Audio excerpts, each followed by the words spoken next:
Hello, everyone, and welcome to the show. We're so happy to have you here in Create with Franz to create the life that you want. Today, with an amazing nurse guest all the way from Massachusetts. So I want to say hello to Valerie Adjorlolo. Hello, hello, hello. Hi, Franz. Thanks for having me. I'm so excited. I'm sorry for saying Adjorlolo. It's actually Adjorlolo. Adjorlolo. Five times. Okay, you guys, why are we here today using our precious time to record? Because we want to help you to realize that rest isn't a wrong thing. Guess what? A lot of us in this modern world, especially Europe, Australia, and the US and Canada, we're like hustling all the time. Oh, we're so busy. We're so proud to be so busy because they must make us so good. And especially in the Christian world, this happens, right? You have a church callings, you might be a pastor, or you might have lots of children, you have to take them to the Sunday school, and then you have your job, and then you have the family, and you want to do service, you want to be good in the eyes of God. And what happens is we burn out. We burn out. And Valerie one day realized that because of her job calling for hustling as well, she said, you know what? Is this God designed? We're supposed to be tired and exhausted all the time. So if you are also thinking you're running on empty, you cannot say no to people, and maybe you've been avoiding rest, let's find out why rest isn't lazy. And I'm gonna start with one question, Valerie. Ready, shoot? And so we know that we have all this pressure, right? Especially women at home, be everywhere, do everything. And this seems to be proving our worth. So we have accomplished so much, so we're very good. And this exhaustion that happens can actually lead people to leave a church, to leave religion, thinking religion is too difficult. Is that religion, or what is the real root of this burnout in your experience? Well, that's actually a good question because for me personally, I think that it was more of a complicated issue. I think my identity was tied into what I was able to produce. And I think this is something that a lot of women struggle with because for some way through our society, we believe that our worth was tied directly to our career, our values, our families. I know a lot of times as I transition from being a nurse to a mom, I find that or even our upbringing, raising our kids, we find that it can be difficult. And so I think of like the root of this burnout has to do a lot with our worth. How do we view ourselves? How do we personally find that are we able to sit back and say, am I good enough without actually doing anything at all? Is my worth me or is it what my job is?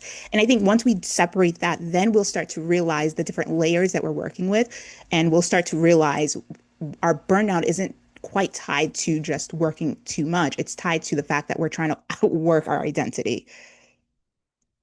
Yes, that makes sense. And it's a very good differentiation. So you work as a nurse.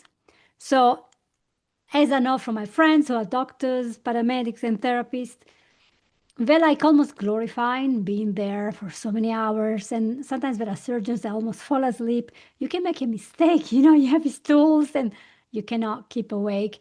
And so there has to be a point in your life when you, as a nurse, you realize, wow, I'm really grinding here.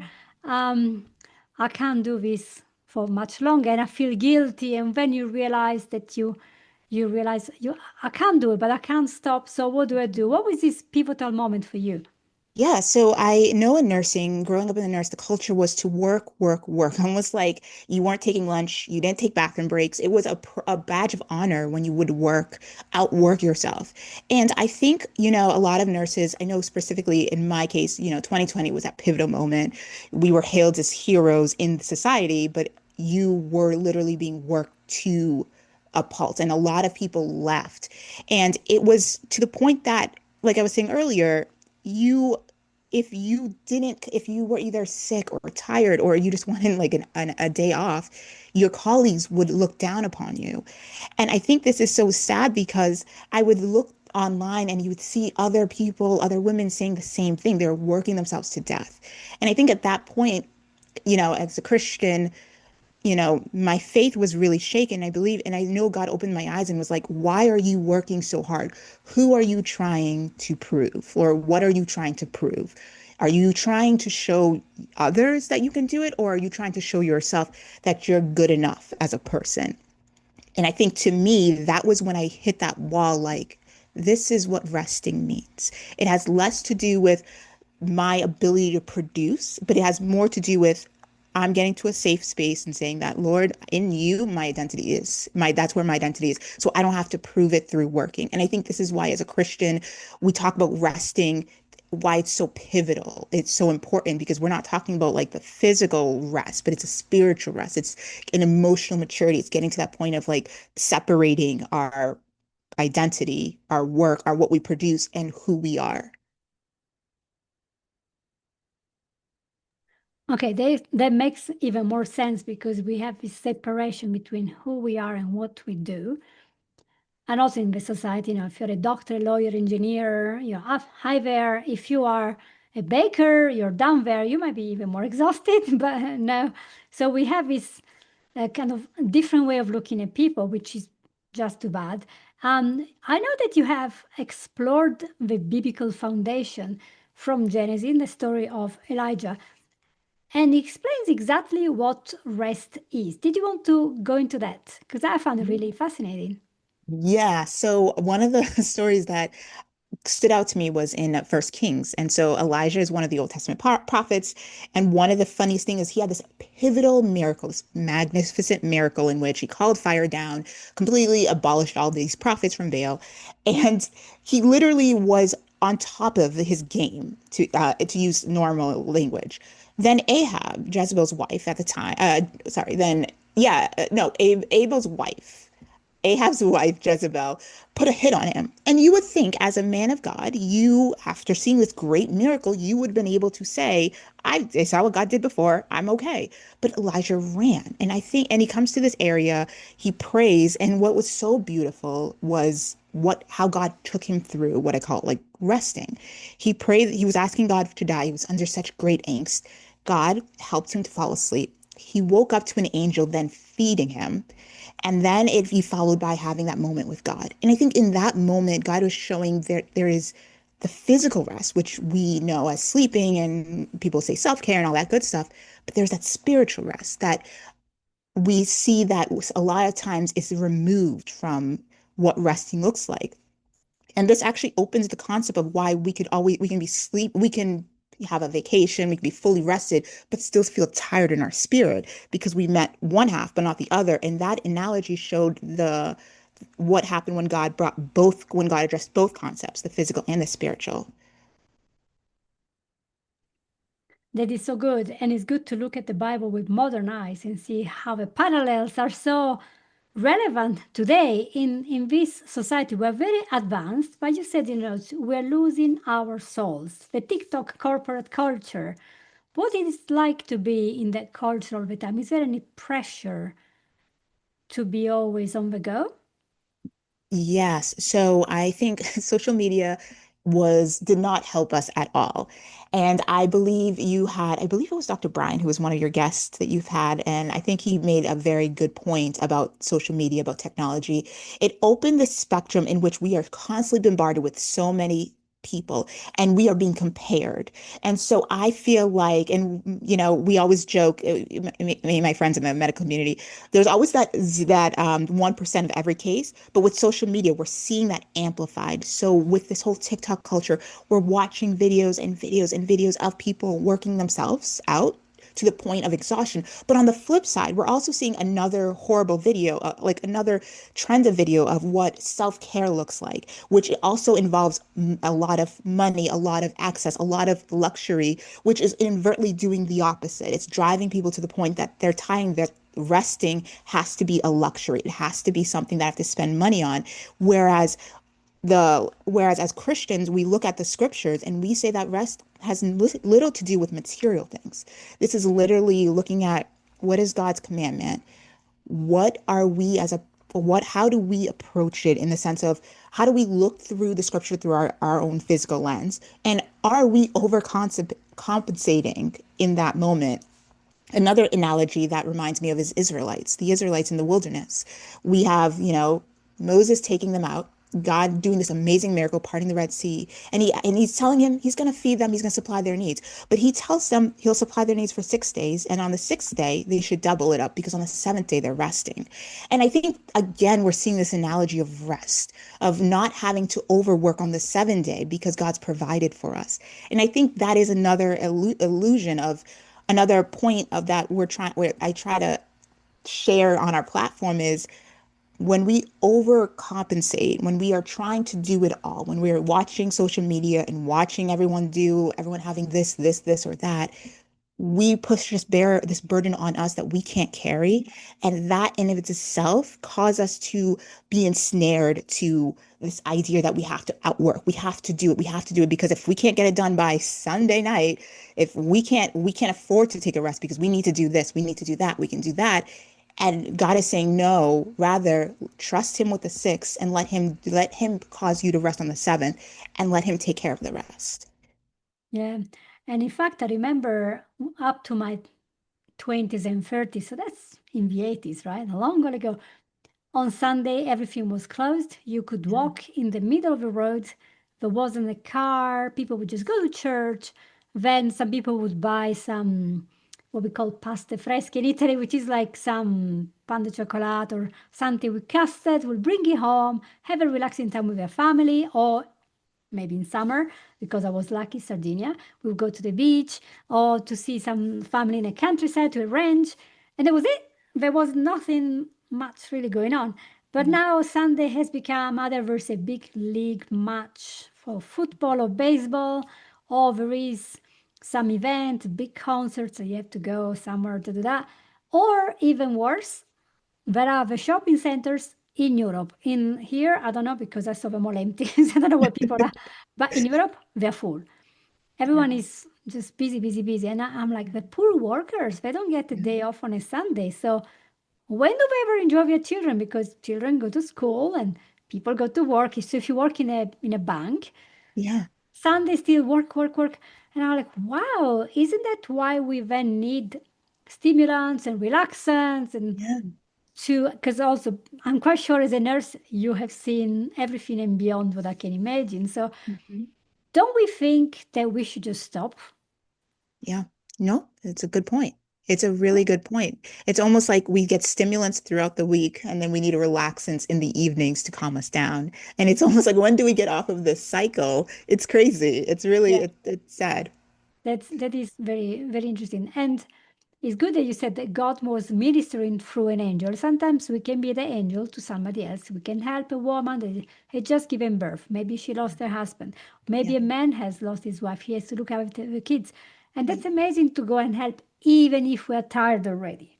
Yeah. I think the difference is not to be Christ-like or generous and kind, but sometimes we go too much into this thing and we're doing much and much and much. And then we end up, we do not have flour in our sack, so we cannot give it to anyone because we're just dead. And Right. with some people, it happens that we become also in a bad mood, right? Yeah. So maybe we're doing things and our children go, Mama, and we're like, no, no, no, no. Right. Right. That is so true. You snap and you're like, where did this come from? It's like internal clock, rest. Because we don't listen, and as you say, we have this information overload, we have a peer pressure, we have comparison. I mean, TikTok, I don't use it, but wow. Yeah. And Yeah. the problem is also the devices that we have. Yeah. They never switch off. I mean, I go to bed, I turn off Wi-Fi and everything else, so you cannot do anything. I can only get emergency calls for three people. That's it. And but a lot of people start the day, they literally fall out of bed and boom. So, what would be one of your tips for the morning instead of rushing and start with high adrenaline? Yeah. So what I would encourage is to start each morning with a pause. And so as a Christian, what I've learned is surrendering the day to Christ. And so what I mean by that is realizing that I don't have the skills. What I can do with God is more than what I can do by myself. So we pray, we ask God for help. And then we also, if you're not a Christian, I think the best thing to do is ground yourself in where you are currently. Anxiety is future focused. You're too future focused. Depression is too past focused. So I always say ground yourself in where you are. Going through the five senses often helps. And making a mental note of what you're seeing, what you're feeling, what you're smelling, that will help you start the day with a better perspective. And also, I would also add, if you're as you start this morning, make sure, you made a comment about we do everything even though we're tired. Make sure you check the motive behind your help. You're not trying to help out of an abundance because you felt need, and that's where I think people struggle. Make sure you're not helping somebody because you need to, because if you don't help, something happens to you, right? Make sure you're helping out of an abundance because you want to, not because I need to live, for example. So I just want to make that caveat. And that also makes a lot of sense. You're so realistic. I love that, Valerie. It's like, this is true. We're not talking Huberman Lab, talking forever, blah, blah, about neuroscience. We're just saying, right, practically speaking, what's going to happen here? And one of the things that we can do is to pray or read at least one verse of scripture, if not a paragraph. What is the difference that you notice when you take the time before rushing out and just you're still? I always say there was a scripture say, "Be still and know I am God." But if you're Yeah. never still, I love that because it's such a profound scripture. And the difference I've noticed is when you reshape the day through the lens of the Lord, you start to realize, because like I was saying earlier, sometimes God will reveal to you where your identity is. And then when you start to submit back to God, you get to the point that if I can't help, if I can't do this, it's okay. I'm going to be fine. I don't have my worth is not tied into the task I do. It's tied into what Jesus did for me, and then I'm okay. And I think that changes a lot versus feeling like you have to bustle because if I don't do this, someone's going to be disappointed, and then I'm going to look like a fill in the blank, or I'm going to be like a fill in the blank. and again, I have to say, brilliant. That should be in the first page of the newspapers. And that takes me to the second point, right? Yeah. Don't we know a lot of people that as soon as they wake up, pick up their device and check the news and the messages? How Yeah. helpful is that between the shooting and the killing and the disasters? It's horrible. It's horrible, especially with the last week and the Christian community was rocked a lot. So, I have not that I have learned not to do that, not to turn on the news at all. Yeah.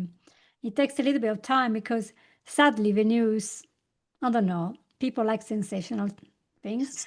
And so we're more likely to read a big title, Yeah. explosion here, crash in there, the economy is collapsing. So these scandalistic titles, very big, bold. And so Yeah. we're looking for this type of news. Mhm. While the good news don't seem to make it to the first page Of course not. because nobody wants to, I don't know, they won't make Exactly. money, I don't know. And yet, despite the terrible events that we had recently in the US, there is so much good that is happening. For Yeah. example, and we're recording this a month ahead, so this is just a recording a week after the killing of Mr. Kirk. Mhm. And okay, everybody's talking about the fact he was murdered in cold blood, and that's tragic and there is a sad wife. But has anybody realized how many hundreds of people are now turning to God? Yeah, that's what we were. It's not That's in the what news. she was saying to my husband. It's a beautiful thing to see how God's using a tragic thing. But one thing that I wanted to circle back to, the news is you made it hit on the nail on the head. It's meant to arise and elicit an emotion, anger, frustration. I have seen more Christians tear other people apart because of the way the news was framed. And I'm not saying we should disconnect from the news entirely. I'm just saying A for the time. average person, if you're not a journalist, you don't need to turn on the news the first thing in the morning. Yeah. Replace that time with something that's more appropriate for you. I know for Christians, I appreciate just listening to K-love or worship music. Set the stage, give God praise, or yeah, or something that's peaceful, or better yet, silence. It's not a horrible thing. Did you actually say silence? I was reading recently, I was quoted to my husband, but it was a study, I can't remember where I read this, I hate when I do that. And they said to people, I think it was Huberman Lab, so Andrew Huberman, the neuroscientist, he was saying they put people and they had to be 3.5 hours in a room where was nothing to do. And he said, you can go out, there's an electric shock, you do that and you come out, and a lot of people say, I couldn't stay with myself for 3 hours. And they pressed the thing to get the shock and they went. And I thought, what are we in our society? We cannot be on our own in quiet silence, doing nothing. It was, yeah, it was difficult. But yeah, I admit, okay, guys, I do listen to K-Love every time I'm in the car. Yeah, I love listening to something upbeat. And it's again, I Yeah, tell people not to turn off the news completely, but reprioritize the day. Like you don't need that first thing in the morning. yeah, Enjoy the moment, enjoy the quietness. I enjoy sometimes listening to birds. yeah. Just listening to the birds. That grounding and knowing I can do anything. I'm grounded in something important and solid. Everything is okay. And also important to check in to see, is our heart, is our breathing going? Do we have Exactly. anything? Are we going out with yellow shoes and blue shoes because we haven't even bothered? Are our kids going to school without the uniform? Because we're Mhm. so taken with everything, the hustle and the bustle, and it's bad. And I love that you said it rewires the brain chemistry. And now there are so many books written by scientists. So there is lots of data, lots of research showing how important it is to focus on the moment. Yes, What's going on? it is so hard to do. Agreed. Yeah. So let's go then to the third tip because you talked about meals. Yes. So I think this goes back to what you said about focusing on the moment. One of the things that I love to do is I love to have paper cookbooks, but also to cook in the season. Sometimes we forget to enjoy the season by so incorporating anything that the season brings. If we're in fall. So apples, enjoy potatoes. Yeah. It just makes food exciting. You don't have to cook every day, but it gives you that moment to enjoy that time, enjoy the season. And listen, like some good things happen over food, so enjoy it.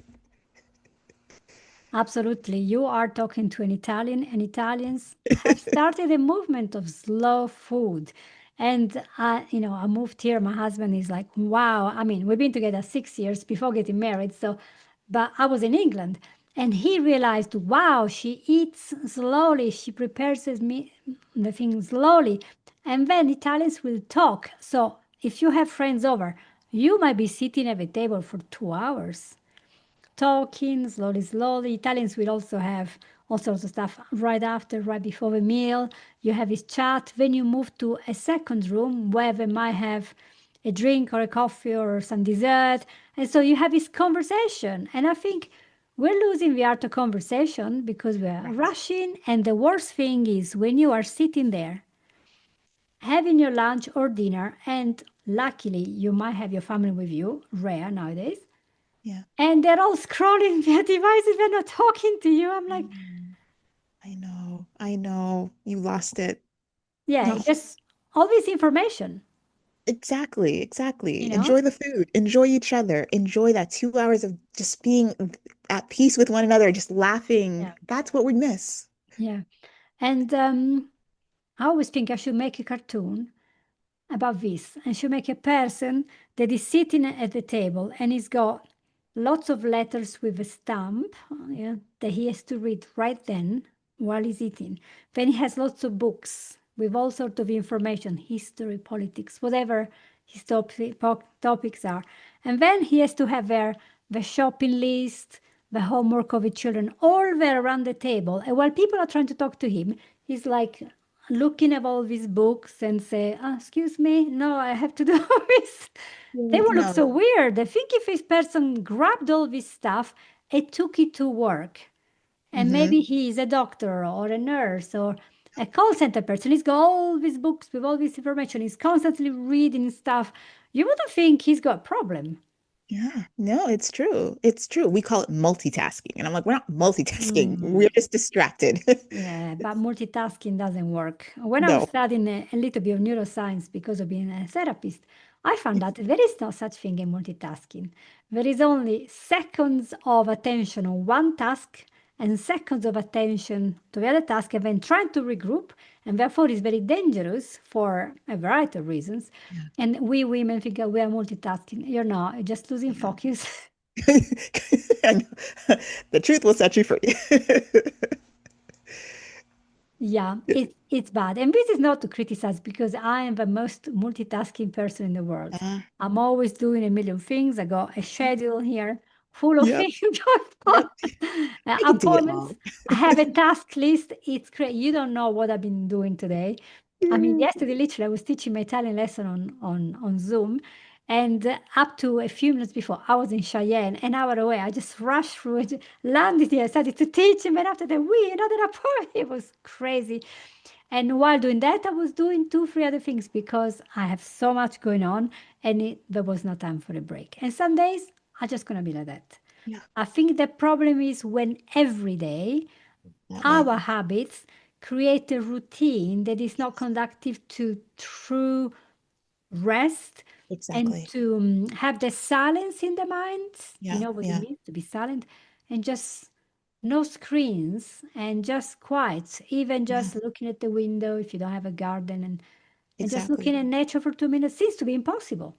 Exactly. And I like what you said about the season. I feel like a lot of times we think that we have to rest every day. And while that's ideal, there's sometimes we're in seasons where we can't really do that. So making sure that you follow any of these tips or find a way to unwind because be realistic with what your season is. You may not be in a season where you can get to bed at 8 p.m. if you have young kids running around, right? Or you can't have the 8 hours of sleep. Just work with where you are and then making sure you just reduce the amount of other things that are pulling from you. You don't need that much. You don't need that much. Believe me, we don't need all that this much stuff. No. Yeah. And so let's say I had a long day Hmm. and now I want to go to bed and I'm still wound up with everything. So, what would be a good routine in your experience that will help you to have this heavily rest? So there's a joke our pastor would always say is if you can't fall asleep, open the Bible. And I think though, I really think it's true though. So one of the things what we're doing, my husband and I are doing is no phones, try to reduce your phones, no phones in your bed. As best as you can, don't put your phone, charge your phone in another room. I also think too, get a paper book. Like I think we're getting back into books. Hold a book because there's something less stimulating by actually reading black words on a white page or whatever you have, not even a tablet, a book.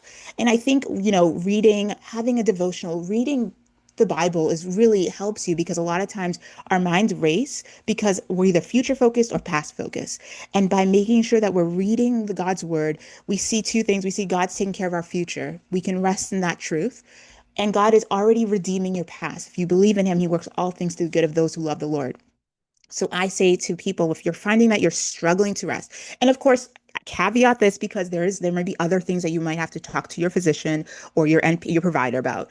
But I would encourage you to definitely read, wind down, take a bath, wind down, open a book, read the Bible, and then just sit in your thoughts. It's okay. It's okay. Release it to God if you see something that you're not sure of. And if you find your thoughts are intrusive, obstructive, concerning, definitely reach out. There are people that you can talk to all around the day. We have the details if you need that, but that would be our recommendation just to get a nice rest. Right? It's spelled REST. I'm sorry. My In case microphone, they're yes. looking for it, like, what is rest? I'm gonna tell you. It's just incredible. And the suggestion you gave me was to read Psalms 4, verse 8, and then Psalm 3, verse 5. And so you got homework, you guys. There are lots Yes. of scriptures that you gave me a whole list. You want to tell me the list or shall I? The scriptures I have for you Yeah, guys? yeah. Yes. So Psalms 4:8, Psalms 3:5 are my favorite. Matthew 6:34 is what I'm clinging to a lot these days. And Matthew 11:28 is one of my joys about it's then if I can leave it, come to all who are weary and heavy laden, and I will give you rest. Yes. Rest. The underestimated word that we think is not Yeah. underrated as well. We don't think it's important, but actually you can die. You can have a very high level of stress, and probably you see a lot of people there with heart attacks. They never stop. They just going and going, and then when they're on the deathbed almost, they're like, I wish I didn't run that much. So I know you have a little 7-day rest challenge, Yes. and we have 9 minutes left. So let's hear what is your challenge. So I hope that in the next 7 days, I encourage you guys just to try one of these tips and see if it doesn't change your morning, evening, or your entire day.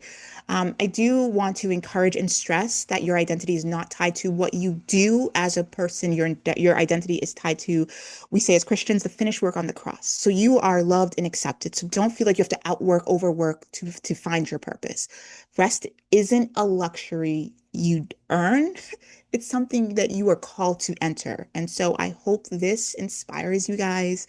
And I just hope you guys just take that deep breath and just rest because you deserve it. You deserve it. You deserve it, you guys listening to this. I remember that you were talking about how walking with Jesus has also helped you to create a brand of feminine clothes. Tell me a little bit about this. I'm curious.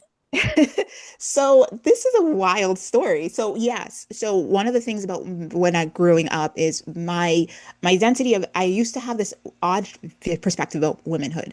I didn't, although I accepted myself as a woman, I thought femininity was weak, and so I would take on this like this bravado. I had to work hard. I had to earn my worth. All this I carried on until I met Jesus, and in that relationship, the Lord showed me that I am created on purpose for this time and that everybody out there has a purpose they fulfill.